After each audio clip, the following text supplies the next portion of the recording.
We spend so much of our lives asking for things, don't we? Praying and hoping for a yes. But what if, just what if, the most incredible gift you could ever receive is actually a no? Today, we're going to explore the hidden blessing of not getting what you want. I mean, have you ever prayed for something with every fiber of your being?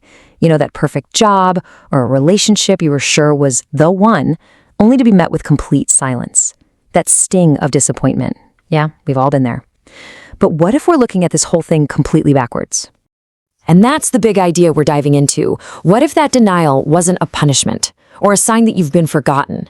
What if it was the exact opposite? An act of divine love and protection, shielding you from a future you just can't see.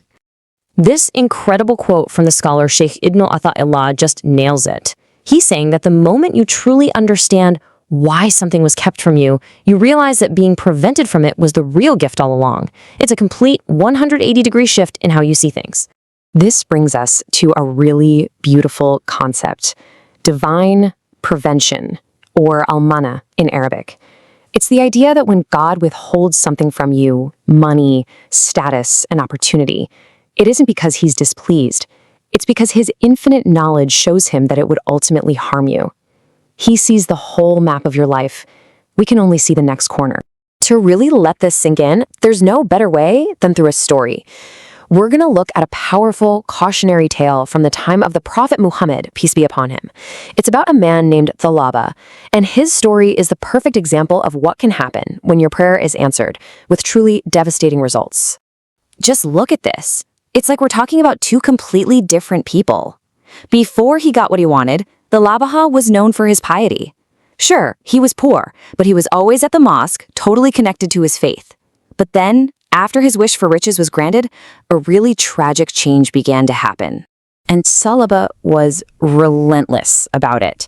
He went to the Prophet Muhammad, peace be upon him, again and again and again, with the exact same request. Ask God to make me rich. He was absolutely convinced that wealth was the one thing he was missing. And this was the Prophet's profound answer, a gentle but very clear warning. He told him, your poverty is better for you. He could see a danger that Tsa'labah, in his desperation for more, was completely blind to. But Tsa'labah just couldn't see it, and he kept on insisting. And this right here maps out his entire tragic downfall. First, his prayer gets answered big time. His flocks and his wealth just explode. But then, his devotion starts to fade away. He becomes too busy for prayer. Soon, his business is everything, and his spiritual duties are completely forgotten. The final step? Greed gets over, and he refuses to pay the obligatory charity, a pillar of the faith.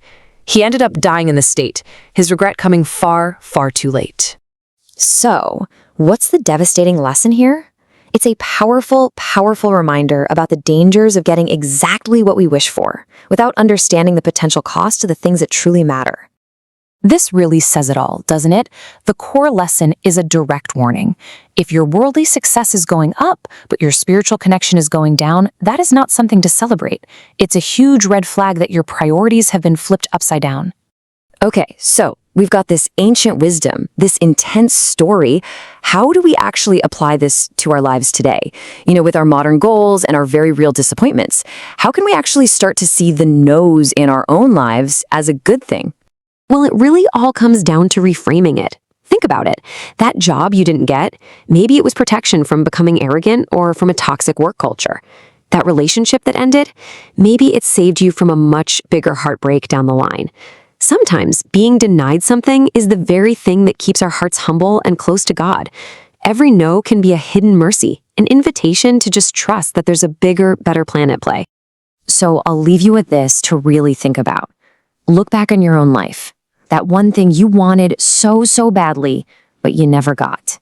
Now ask yourself, could that rejection, that divine no, have actually been your greatest protection, your biggest blessing in disguise?